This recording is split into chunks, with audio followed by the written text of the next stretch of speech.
조금만 힘내시고요. 요새 이용하고 있는 특정 법인 자본거래 관련된 얘기입니다. 아까 초과배당 말씀드렸잖아요.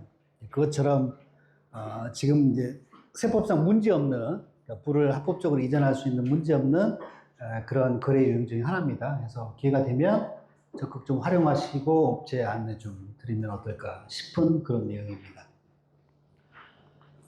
네, 영리법인 주주문제 이제 개관하고요. 그 다음에 특정 법인과의 거래를 통한 증여의제, 가장 많이 하는 게 특정 법인 활용한 초과 배당이거든요. 이 내용 말씀드릴게요. 영리법인 주주와 증여 문제입니다. 좀 이동을 해야 될 것 같아요. 이게 이제 지금 기장하고 있는 아빠 법인입니다. 대개는 이 법인에서 어떤 절세 플랜을 저희가 연구를 하죠. 그리고 이거를 이제 뭐 승계하는 그런 플랜들을 진행하는데, 여기서 답을 찾는 것도 찾는 것이지만 밖에서 하나 답을 찾는 거예요. 그 수단이 자녀 법인의 특정 법인을 설립하는 겁니다. 핵심은 자녀들을 대주주로 만드는 겁니다. 이 특정 법인은 세법에서 정하는 용어는 특정 법인 용어고요. 이거를 이제 일부 전문가들은 뭐 가족법인 컨설팅이다라고 표현하는 분들도 계세요. 같은 얘기입니다. 정식 용어는 아닙니다. 가족법인이라는 거는 특정 법인이고. 자, 그래서 이제 아빠 법인에서 저 자녀 법인 쪽으로 일정한 재산을 무상으로 주거나 뭐 초과배당을 하거나 부동산을 증여하거나 어떤 무상 이전하는 거래를 합니다. 그러면 이 법인의 입장에서는 아빠가 일정한 자산을 증여를 해줬으니까 법인에서 자산 수증 이익이 생겼잖아요. 그거에 대해 당연히 법인세를 냅니다. 법인은 순자살, 뭐 증가살, 뭐 이런 개념이 있는 거잖아요. 당연히 법인세를 내는데, 이 무상으로 받은 자산이 회사로 들어왔으니까 실질적인 회사의 주인 이 특정 법인의 자녀들인 주주들의 부가 주식 가치가 증가한 효과가 생기잖아요. 간접적으로. 이거에 대한 증여세의 이제 문제가 이게 과세냐 아니냐에 대한 논란이 있는 거예요. 네. 증여 문제는 그런 게 굉장히 많죠. 이런 간접적인 거래를 통한 증여 문제가 이슈가 굉장히 많아요. 과거에 유행했던 그 플랜 중에 하나가 대표적인 게 뭐가 있냐면요. 아들이 하나 있는데 이놈이 아주 백수야. 맨날 아빠한테 와가지고요. 아빠 나 이거 기가 막힌 아이템을 찾았대요. 그래서 한 3억만 빌려주세요. 빌려주면 홀랑 말아먹고 오고 막 이래요. 또 이따가 아버지 진짜 이번에 진짜라고 5억만 빌려주세요. 돈이 너무 작아서 그런 것 같아요. 5억 빌려주면 또 홀랑 말아먹고. 그래서 하루는 아버지가 아들 손을 잡고 은행을 갑니다. 아들 명의로 100억을 대출을 받아요. 아들 명의로. 은행에서 백수한테 무슨 담보가 있다고 100억을 대출해줘요? 아빠 찬스. 아빠가 2천억 부동산 재산가예요. 그걸 은행에 담보로 제공합니다. 그래서 이제 그걸 담보로 은행에서 아들한테 100억을 빌려줘요. 그래서 이제 아들이 이제 뭐 100억을 대출을 받았잖아요. 그래서 뭐 누가 경영하든지 뭐 잘 될 수밖에 없는 규모의 경제가 실현되는 제로되는 비즈니스를 하기 시작해요. 그래가지고 아들이 100억 대출 받아가지고요. 나중에 1000억으로 회사가 커진 거예요. 은행 대출을 아들이 다 갚았죠. 자, 그럼 이 거래 같은 경우에 대표님 한번 세무사님 판단해 보세요. 백수가 아버지 담보 제공 행위로 100억을 대출받아 1000억대 자산가가 됐잖아요. 100억은 갚았다고 치고, 그럼 이 900억이 늘어난 이 부가 증여예요? 증여가 아니에요? 논란이 있죠. 뭔가 아버지 그 얘기 없으면 이게 불가능한 일인데 뭔가 증여 간접적이든 어쨌든 증여가 있는 것 같은데 애매하네. 그죠? 그래서 이거를 국세청에서요 900억을 과세를 했어요. 증여세를 과세를 했어요. 아빠가 소송을 제기했어요. 대법원에서 판결이 어떻게 났냐면 증여가 있는 건 분명히 맞다. 증여가 맞다는 거예요. 그러니까 아빠는 부동산 담보만 제공한 거죠. 뭐 이게 여전히 아빠 건 거고 그 대출은 아들이 다 갚았단 말이에요. 근데 대법원에서는 증여는 맞다. 근데 그러면 증여가 맞으면 그럼 증여를 얼마를 증여했니? 얼마를 증여했니 계산할 수 없기 때문에 증여가 맞는데 증여세를 과세할 수 없다. 이게 대법 판례예요. 그래서 정부에서 어떻게 했어요? 법을 바꿨죠. 부동산 담보 대출에 관한 증여의제 규정입니다. 지금은 대출받은 금액의 4.6%를 증여한 거로 봅니다. 입법이 됐죠, 지금은. 네. 근데 이것도 이제 그 분야 중에 하나예요. 이 주중에 어떻게 할 거냐. 여러분들이 보시기로, 세무사님 보시기 어떠세요? 아버지가 100억짜리 부동산을 여기다 증여를 했어요. 그럼 100억에 22% 법인세를 냈겠죠? 그럼 1억짜리 법인을 설립했는데 아들 입장에서 보면 아빠가 100억 부동산을 증여해가지고 101억짜리 회사가 된 거잖아요. 자기 주식 가치가 그만큼 100억이 올라갔잖아요. 이 증여세 어떨 것 같으세요? 증여 문제 있는 것 같지 않아요? 분명히 있잖아요. 아버지가 증여액이 없었으면 아들은 여전히 1억짜리 법인의 대표일 텐데, 무상증여 행위가 있어가지고 범죄를 냈지만, 근데 이제 증여 행위를 이제 계산할 때 이제 범죄 빼고 계산하겠죠. 증여 효과가 있는 거잖아요. 이런 논란이 항상 있는 거래의 유형이었어요. 이게 이렇게 입법이 됩니다. 언제 되냐면 2016년 1월 1일 날 정리가 됩니다. 2016년 1월 1일 날. 자, 어떻게 정리되냐면, 자, 원칙, 영리법인 주주는 증여세를 과세하지 않는다.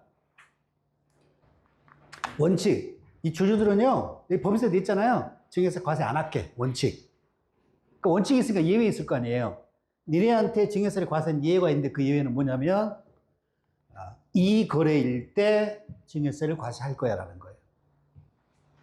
원칙은 주주들한테는 증여세 과세하지 않는데 이 세 개에 해당이 되면 증여세 과세하는데 그 세 개가 뭐냐면 일감 몰아주기, 일감 떼어주기, 그 다음에 특정 법인과의 거래를 통한 증여 의제 조항.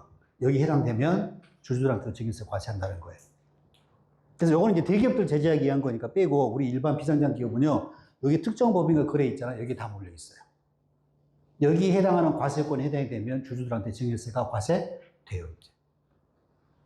근데 재밌는 게 있어요. 증여세가 과세가 되긴 되는데, 개별 주주별로 증여의제액이 1억 미만일 때는 과세가 제외되거든요. 그 규정을 활용하는 겁니다. 그러니까 요새, 그러니까 요 규정을 이해하는 게 필요한 거죠. 저 주주한테 증여세 과세되는 여부를 이제 판단하려고 그러면 요 거래일 때만 과세가 되는 거니까. 그러니까 이 세 개가 아니면 주주들한테 증여세 과세 안 돼요. 그래서 세법의 연구가들은 요 세 개에 해당되는 게 아닌 거래를 찾는 게 핵심이에요. 네, 그걸 찾는 게 핵심이었어요. 그래서 요 세 개를 보니까 이때 16년에 이렇게 개정이 됐는데 명시적으로 이제 딱 입법이 된 겁니다. 그 세 개 해당이 되면 증여세 과세한다. 그 세 개 해당이 되지 않으면 증여세 과세 안 한다라고 개정이 된 거죠. 그래서 주가 상승이라는 이렇게 되는 간접적 이익에 대해서 그 여부가 불분명하고 했는데, 그래서 뭐 이렇게 혼란도 많고 뭐 했었는데 16년에 싹 입법이 돼서 이제는 정리가 됐다라고 보시면 되고요. 그래서 이제 해당 규정을 이제 저희가 봐야 돼요. 요 규정. 여기 해당되면 증여세가 과세가 되는 거예요. 해당이 되면. 네, 그래서 특정 법인이 있고 여기 이제 아빠 법인입니다. 이렇게 일정한 재산이나 영역을 무상으로 주거나 채무를 면제하는 경우 이 주주에 대한 증여가 생긴다. 그래서 해당 법인의 순자산이 증가하고 그만큼 주가가 상승해서 경제적 이익이 발생하게 된다라는 겁니다. 그래서 이 주주들에 대해서 과세가 되는 거래용을 찾아보면 자, 이겁니다.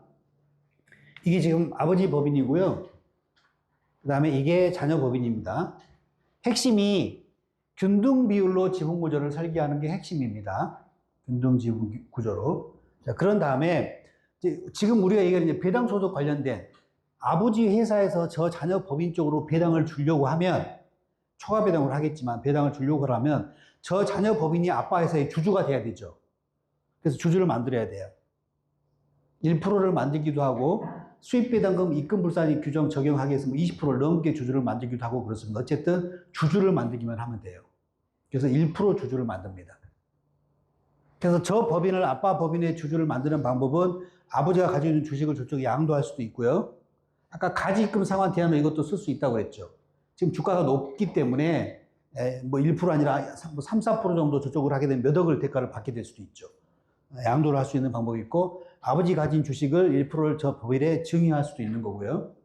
그 다음에 특정 법인, 자녀 법인이 요 아빠 회사에 그 제3자 배정으로 유상증자 참여해서 주주가 될 수도 있습니다. 세 가지 방법을 대체안을 검토해가지고 이제 결정을 하셔야 되는 거고요. 자, 그렇게 해서 아버지가 부모가 100%인 그런 회사를 자녀 법인을 설립한 다음에 1%를 양도해가지고 자녀가 1%, 자녀 법인이 1% 주주가 들어왔어요. 그럼 이런 지분 구조가 이제 된 거예요, 일단. 그런 다음에 이 구조를 짠 다음에 이제 저 법인 쪽으로 일정한 부를 이전시킵니다. 그게 뭐냐면 이런 거래를 합니다. 자, 이 거래를 하게 되면 요 주주한테 증여세를 과세하는 거래에 해당이 됩니다.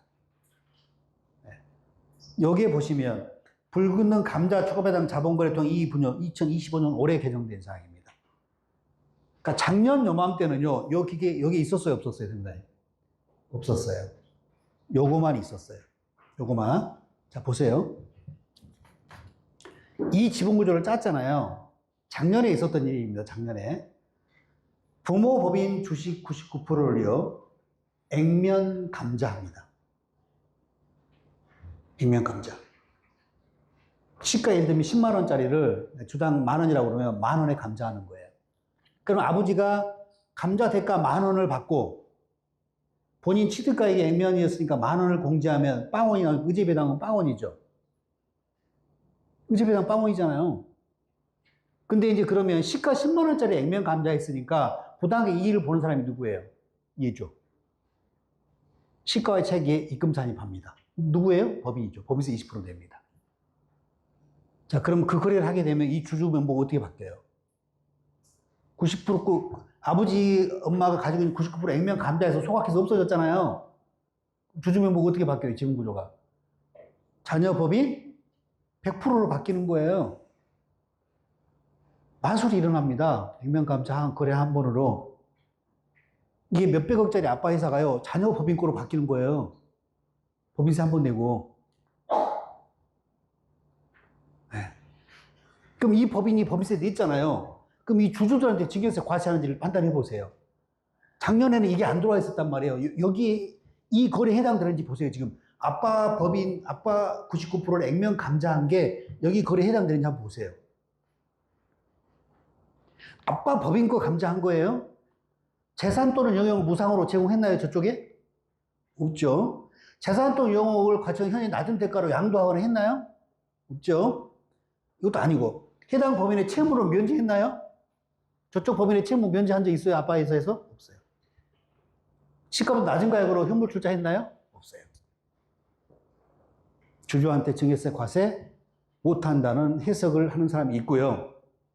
자, 이거는 이 특정 법인 상정법 45조 5의 이 조항에 해당되지 않을 뿐인 거지, 실질 과세 원칙이라든가 증여세 계산의 일반 원칙이 따라서 이게 보면 이건 증여세 과세할 수 있는 거 아니냐라고 주장하는 사람이 있었어요. 저는 후자였고요. 새 같습니다. 근데 이걸 한 회사도 의외로 많이 있더라고요. 김장에서도 이거는 과세할 수 있다라고 냈던 그런 사안이긴 합니다. 근데 이제 그런 논란이 있었는데 다행인지 모르겠어요. 하여튼 25년 3월 달에 이게 지금 다 들어왔어요. 자, 보세요. 불긋는 감자. 아빠가 여기서 감자 했잖아요. 여기 걸려요. 이제는 증여세 과세됩니다. 지금은 자본거래를 통한 거 지금 다 막아놨다고 보시면 돼요. 그래서 이제 그거는 이제 작년에 있었던 논란이고, 혹시 이 거래 기장업체 세무사님 혹시 한 대 있습니까? 다 안 하셨어요? 아니, 혹시 한 대 있으면 저 나중에 경과 좀 저한테 좀 알려주시라고. 정보 교육. 지금은 그렇습니다. 그래서 이런 거래를, 이 거래일 때 이제 해당이 되는 거고요. 이제 중요한 겁니다. 중요한 게, 그러면 이제 보면 어지간한 건 다 걸리는 거잖아요. 초과배당도 여기 걸리거든요. 그럼 초과배당은 주주한테 증여세 과세되네. 그럼 법인세도 내고, 증여세도 과세되고, 의미가 없네. 라는 건데, 이제 보면 이제 과세, 이건 거래 요건이고요. 이 거래를 하면 주주한테 증여세를 과세한다는 것이고, 과세 요건을 보면 주주별로 이 증여이익이요, 1억 이상일 때 증여세가 과세됩니다.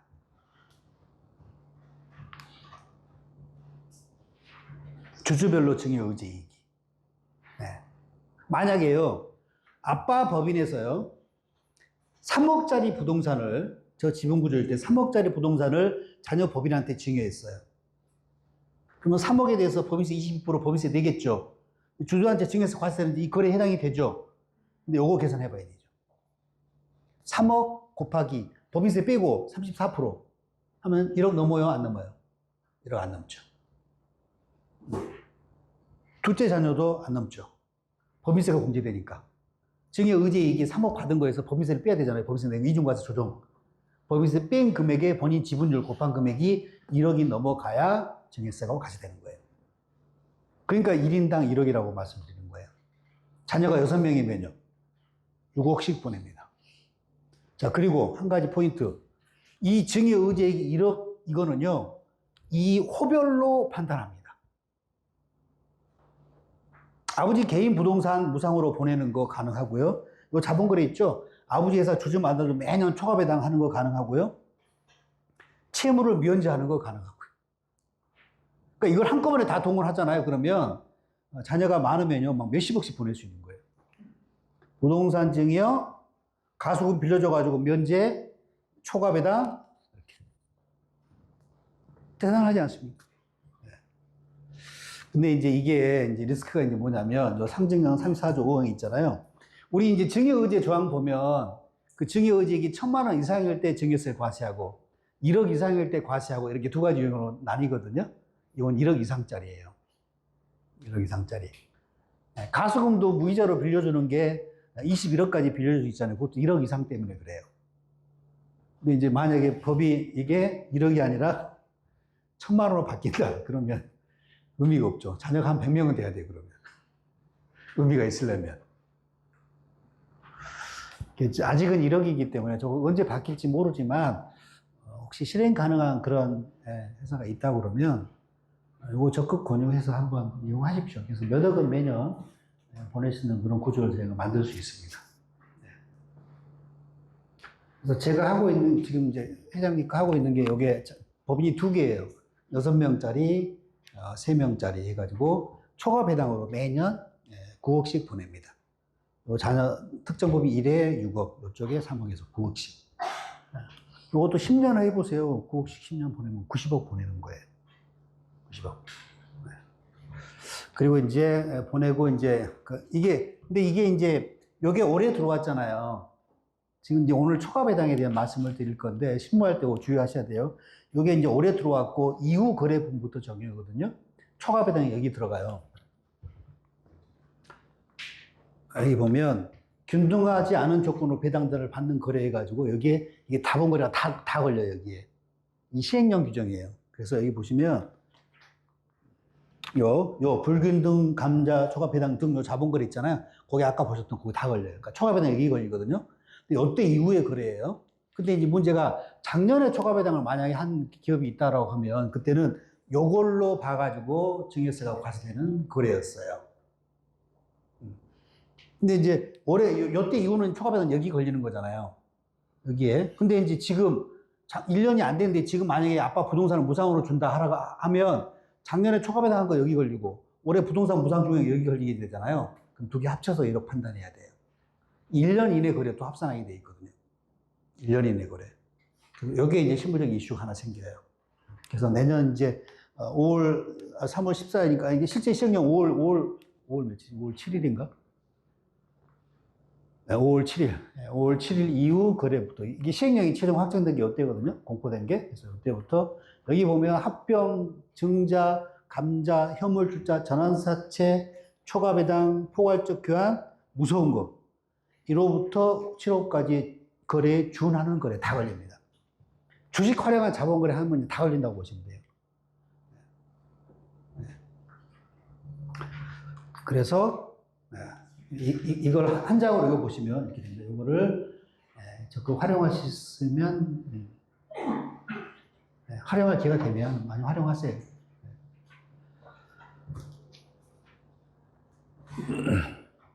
네, 그래서 이제 글로 보면 증여의제액이 1억 이상이어야 되고 이런 거래들입니다. 이런 거들. 이게 이렇게 재산용익 무상으로 주는 거, 재산을 낮은 대가로 양도하는 거, 그다음에 채무 면적. 이게 이제 우리 일상에서 많이 하는 거 보면 이게 아버지 개인 부동산을 그 법인에 증여, 그다음에 가수금을 무상으로 밀어주는 거, 그다음에 채무를 면제하는 거, 그다음에 초과배당하는 거 이렇게 구분하시면 돼요. 4가지 정도 우리가 적극 활용할 수 있습니다. 이렇게 시행령이 정한 거, 합병에 다 걸립니다. 그래서 이제 요 거래를 말씀드리고, 그러니까 증여세가 과세가 되는 거래인데 1억 미만이면 과세가 안 되기 때문에 자녀 수별로 1억씩 보낼 수 있다. 그게 포인트입니다. 네, 그래서 실무상 과세된 거래는 이렇게입니다. 특정 법인에게 부동산을 증여, 아버지가. 그 다음에 금전은 무상으로 대여, 가수금 무상으로 대여합니다. 1인당 21억씩 무상으로 대여할 수 있습니다. 특정 법인에게 초과배당, 요거 말씀을 드릴 거고요. 그 다음에 뭐 이렇게 채권을 면제하는 채무 면제 거래가 각각 호별로 달리 적용됩니다. 저 거래별로 1억씩 보낼 수 있다고 보시면 됩니다. 거래별로.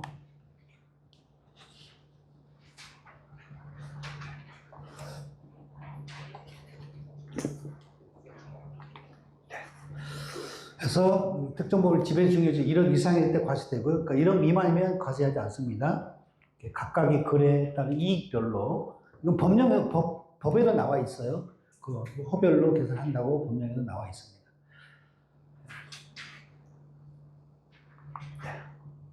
자, 증여의제액은 이렇게 계산합니다. 법인의 이익, 무상으로 증여, 초과배당 받은 금액에서 법인세를 여기서 뺍니다. 안 그러면 이순과세가 생기니까. 그래서 증여의제액은 요 1에서 받은 재산가액에서 법인세 뺀 금액에다가 지배주주의 지분율을 곱합니다. 그래서 각 주주별로 계산합니다. 실제 뭐 엑셀로 다 계산합니다. 엑셀로.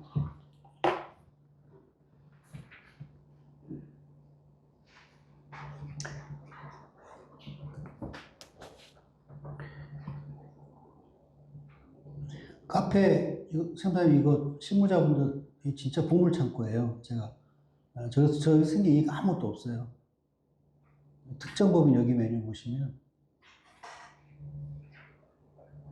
초과배당 실행하는 거 시뮬레이션 도구 여기 있나? 여기 한번 들어가 보시면 그런 엑셀들 결의서 이런 것들 이건가?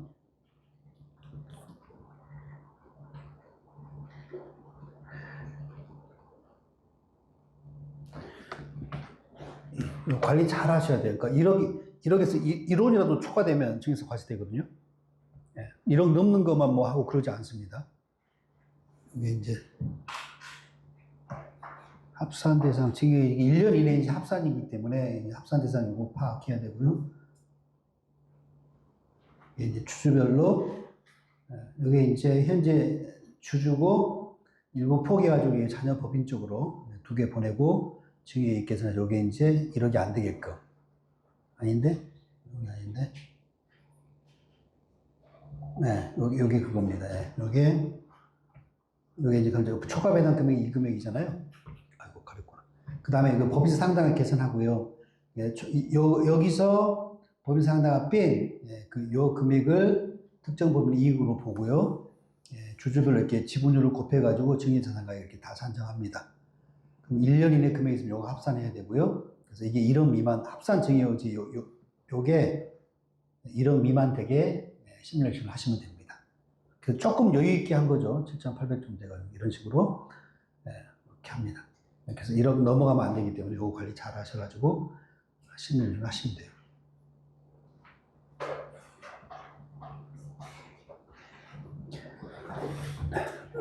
그래서 이렇게 계산하는 게 복잡한데 엑셀 보면 그냥 쉽게 이해되실 거예요. 그래서 이렇게 계산하고요.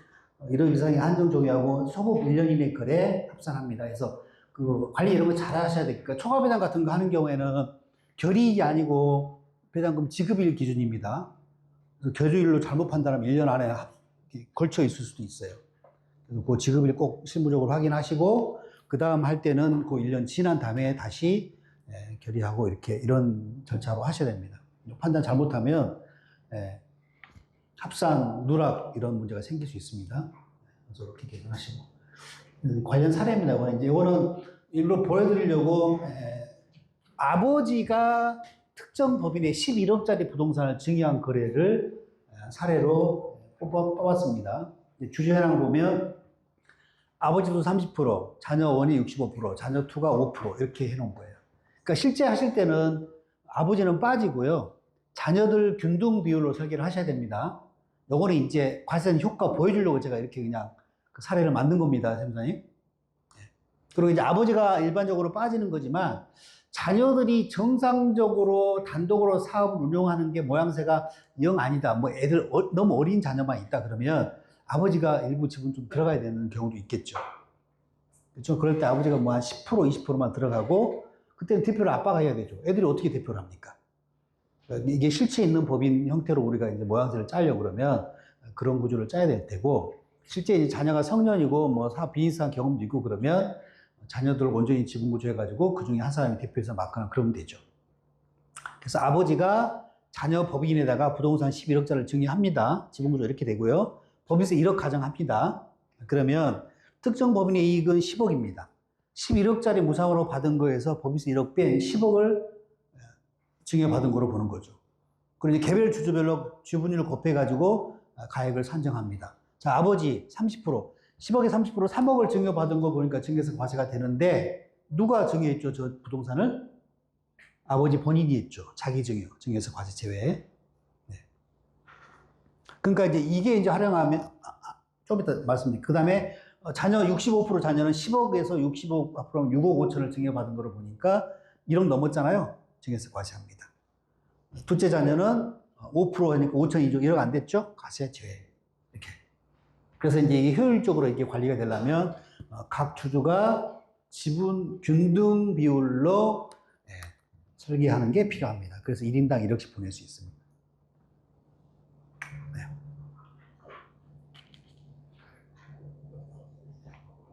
아들이 법인을 운영하고 있는데 결손금이 30억이어서 맨날 말아보고 가지고. 근데 아들이 아버지가 부동산을 증여해가지고 건물을 30억짜리를 하나 또 가지고 있어요. 그러면 아들이 자기 개인 부동산을 자기가 100% 있는 그 법인에 증여를 합니다. 그럼 어떻게 될까요? 세금 어떻게 될까요? 100억을, 그 30억을 증여받았잖아요. 법인이. 그럼 30억 자산소득이 생길 거 아니에요. 근데 결손금이 얼마 있어요? 30억 있죠. 법인세 내요, 안 내요? 안 내죠. 근데 이제 증여세 계산해야죠. 특정 법인과의 거래 통한 증여세 걸리잖아요. 그죠? 근데 누가 증여했죠? 자기가 자기한테 증여했죠. 증여세도 없죠. 네. 세금 없이. 근데 이제 취득세는 내야죠. 취득세는 내야 됩니다. 네. 그런 거를 우리 활용할 수 있죠. 자기주증이라고 활용한다 그러면. 근데 이게 흔치 있는 경우는 아니죠. 몇십억 결손이 있는 자기 법인에 또 개인 재산이 그렇게 몇십억씩 있는 그런 자녀가 얼마나 되겠어요. 제가 하는 고객이 한 분 그런 자녀가 있거든요. 그래서 이제 그 플레이 이제 진행할 거예요. 그래서 이렇게 주주별로 증여 의제액이 산정하게 돼 있다라는 겁니다. 그래서 증여세 신고 기한은 법인세 신고 기한이 속하는 달의 말일부터 3개월입니다. 왜냐하면 법인세 상당액 저걸 확정을 지어야 되기 때문에 3개월. 그러니까 일반적인 12월 결산 법인인 경우에는 증여세 신고는 6월 말이 됩니다. 다른 증여세는 합산되고요. 10년 누적. 합산 배제에 이거 들어가 있지 않아요. 합산 배제 들어가 있지 않아요. 그리고 1년 이내에 동일거래 합산합니다. 1년 이내에 동일거래 합산합니다. 그래서 이거 좀 그러니까 일감 몰아주기하고 일감 떼어주기는 합산 배제 증여세에 들어가 있거든요. 10년 이내는 합치지 않고 합치지 않는데 이거는 들어가 있지 않아요. 그러니까 이것도 약간 법에 좀 허점이 생기는 것 같아요. 그러니까 이게 만약에 아버지가 부동산을 증여했잖아요. 그리고 아버지가 3년 있다 돌아가셨어요. 3년 있다 돌아가셨어요. 그럼 어떻게 되죠? 법인이 증여받은 자산 상속재산에 가산되어야 안 돼요. 상속인 이외이자에 해당되기 때문에 5년 이내에 돌아가시면 증여한 자산 합산돼요. 근데 이제 그건 당연히 그건 입법이 돼 있는데 문제가 그 주주에 대한 증여세 과세된 거 있잖아요. 증여세가 과세가 됐으니까 합산 배제에 안 들어가 있기 때문에 10년 이내에 증여자산도 합산되고요. 상속세도 합산돼야 돼요. 그게 법의 그게 허점이에요. 논리적으로 보면 이제 그건 합치지. 왜냐하면 그걸 합치게 되면 증여한 거, 법인한테 증여한 거 상속세 합산되고, 예를 들면 10억을 했다 그러면 10억 합치고, 증여한 거 10억 합치고 20억을 합치는 경우가 생겨요. 근데 이건 약간 입법의 미스예요. 합산 배제에 그건 안 들어가서. 그러니까 뭐 특정 법인과의 거래권 증여제는 합산 배제 대상이 아니지만 뭐 어떤 그 부동산의 상속 이해자의 증여한 게 합산될 때는 뭐 그건 뺀다라든가 뭐 이런 형태의 조항이 명확해져야 이게 완벽한 건데, 근데 이제 그걸 합치지 않아더라도 뭐 과세하거나 그러진 않겠죠. 근데 이런 다양한 막 거래가 생기고 입법을 하다 보니까 그런 미스가 생기는 거예요. 하여튼 요거 적극 활용하시면 해도 되는 프레임입니다, 선생님. 그다음에 특정 법인 초과되면 다시 한번 이 초과 배당만 끌어내서 이제 봅니다. 이거 이제 특정 법인과 거래를 통한 증액 의제 규정이었고 관련 내용은 사실은 다 말씀을 드렸는데 보시면 똑같은 얘기고요. 자 이렇게 됩니다. 특정 법인을 일단 설립합니다. 자녀 법인을 설립하는 거죠. 그래서 균등비율로 해야 되고 균등비율로 하는 게 핵심이고 설립하고 그 다음에 하는 게 부모 법인의 주식을 특정 법인에게 양도 보통 양도라거나 증여하거나 이렇게 합니다. 그래서 1% 정도를 양도하게 되면 아빠 법인의 주주가 이렇게 바뀝니다. 이렇게 한 다음에 그 자녀 특정 법인한테 이제 매년 초과 배당을 합니다. 그래서 주주별로 정해진 1억 미만이 되게끔 관리하셔야 되고 1년 이내 합산되는 고효과 고려하셔가지고 매년 일정한 금액을 보내는 거래를 하시면 됩니다. 네. 좀 어렵죠? 네. 자본 거래 쪽이 좀 조금 어려워요. 네, 어려운데 근데 이거 조금만 더 보시면 그렇게 어렵지도 않아요. 간단합니다. 실무할 때는 그 다음에 이제 이거 과세 당연히 되는 거니까 예전에는 이제 그 5월 7일 날 시행령 나오기 전에는 예기에 의해서 무상으로 준 거래에 해당돼서 이거 증액세 대상이다. 특정 법인 거래 통한 증액 의제 조항에 해당된다라는 얘기가 다수 나와 있었습니다. 그래서 배당을 받은 법인은 법인세 내기 때문에 증액 문제 없지만 추가 배당 받은 주주한테 과세 문제가 있다라는 겁니다. 그래서 이게 이제 관련 사례죠. 자녀가 60%, 40% 또 이것도 이렇게 한 거죠. 근데 이제 배당을 사례별로 금액별로 보면 1억을 배당하게 되면 특정 법인에서 이제 법인세 20% 낸다고 가정하고 법인세 2천만 원 가정하면 특정 법인이 이익은 1억 배당 받은 거에서 법인세 뺀 8천만 원이 증액 의제이익이 되고요. 여기다 주민율 곱하면 4,800, 둘째 자녀 3,200 이렇게 되죠. 다 1억 미만이잖아요. 증액세 과세 문제 없고요. 2억을 하게 되면 법인세 4천 하면 2억에서 4천 뺀 첫째 자녀 60% 하면 9,600, 둘째 자녀 6,400. 둘 다 1억 미만이죠? 증액세 과세 문제 없고. 3억을 하게 되면 첫째 자녀는 1억 넘어갔네요. 이건 증액세 과세. 1억 빼고 4,400만 원 과세는 아니고 넘어가면 전체 과세. 둘째 자녀는 1억 미만이니까 과세가 안 되고. 그래서 이게 핵심이 이렇게 지분별로 짜는 게 아니고 균등 비율로 짜는 게 핵심이라는 겁니다. 그래서 균등 비율로 짜면 11월 해보면 얼마 한 2억 몇천까지도 문제가 없겠죠. 이건 시뮬레이션 하셔야 됩니다. 그래서 1억 이상인 경우로 한정한다. 네. 초과 배당을 하게 되면 자녀 원만 증액세 과세 대상이 된다.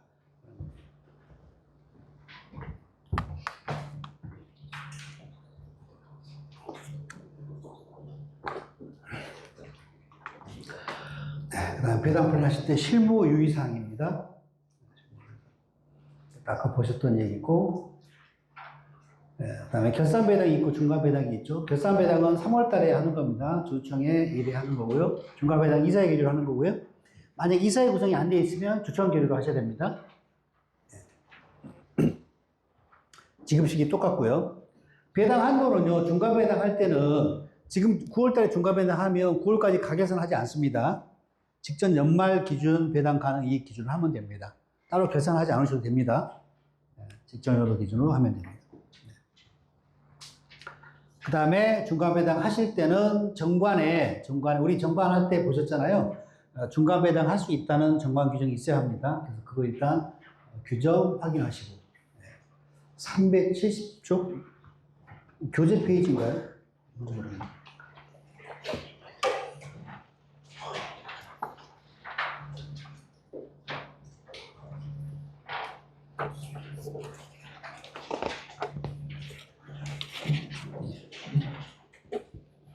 네, 370쪽에 있는 게 정관 규정이에요. 정관 규정.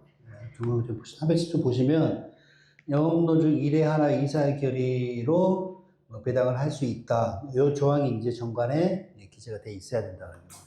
그래서 정관 규정 확인하시고 있으면 해도 되는 거고요. 그러니까 정관 규정이 없을 때 만약에 중간 배당을 해버리면 이건 세무상 가지급이 됩니다.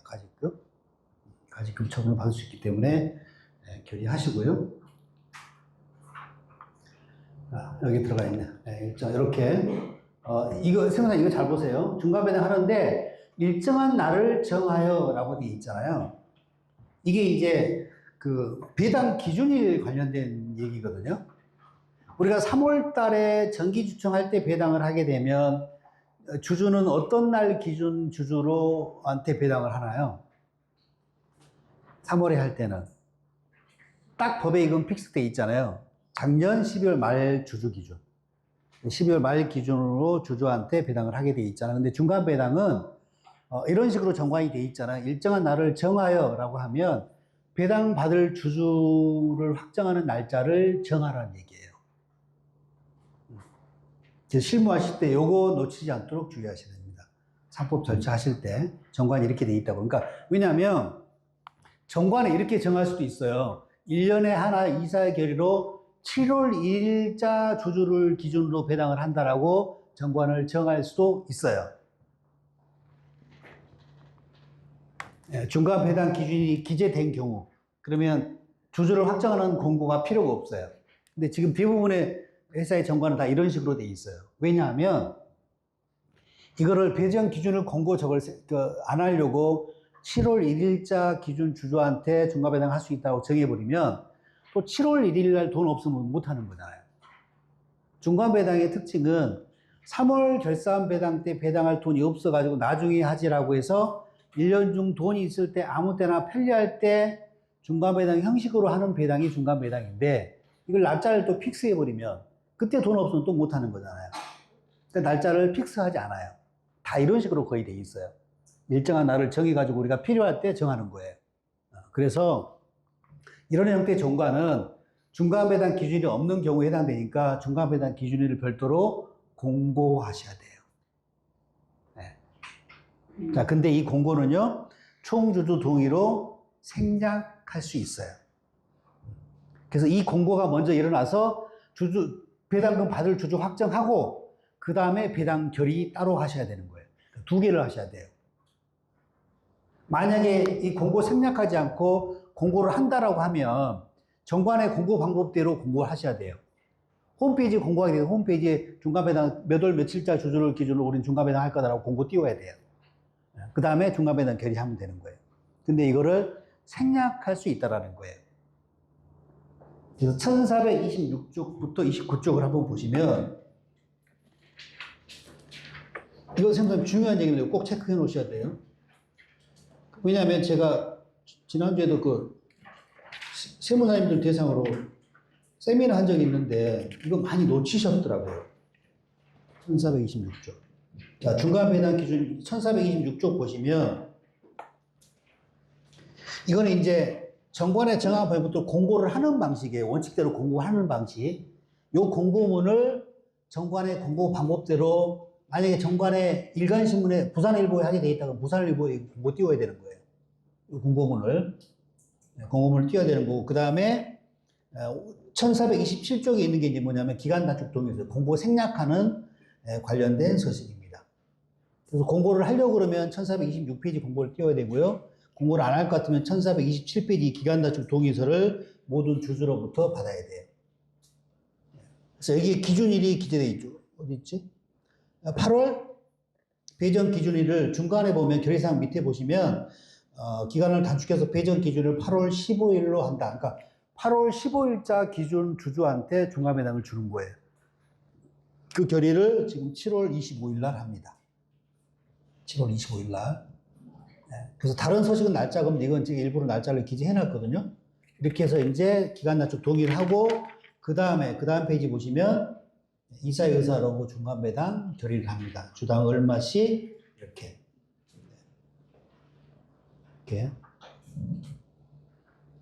그래서 만약에 이사회가 구성이 되어 있지 않으면 주청 결의를 해야 되니까 이제 그 다음 페이지가 주청 결의를 하는 겁니다. 주주청원을 서명 결의 형태로 하는 그런 서식입니다.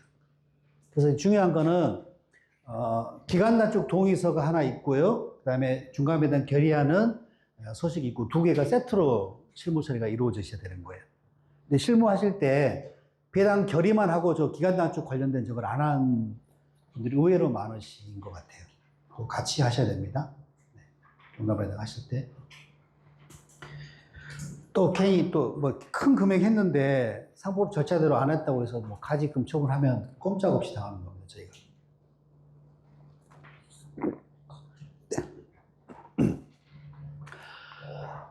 그리고 배당 소득도 원천징수 시기 특례 적용됩니다. 배당 결의하고요. 배당 결의하고 3개월이 되는 날까지 지급하지 않으면 지급한 거로 보고 4개월째 되는 날 10일 날 원천세 신고하셔야 됩니다. 원천 신고하셔야 됩니다. 그래서 이게 거의 다 걸리죠. 급여도 지급식 의제 있고 퇴직금도 있고 배당도 있고 그렇습니다. 그러니까 이게 이제 3월 달에 돈이 없으면 가능한 금액 결의해 놓고 미지급 잡아놓고 뭐 나중에 지급해도 뭐 되기는 되죠. 아니면 이제 안 하고 중간 배당이라는 게 있으니까 중간 배당 때문에 하시거나 취사 선택해서 하시면 될 것 같습니다.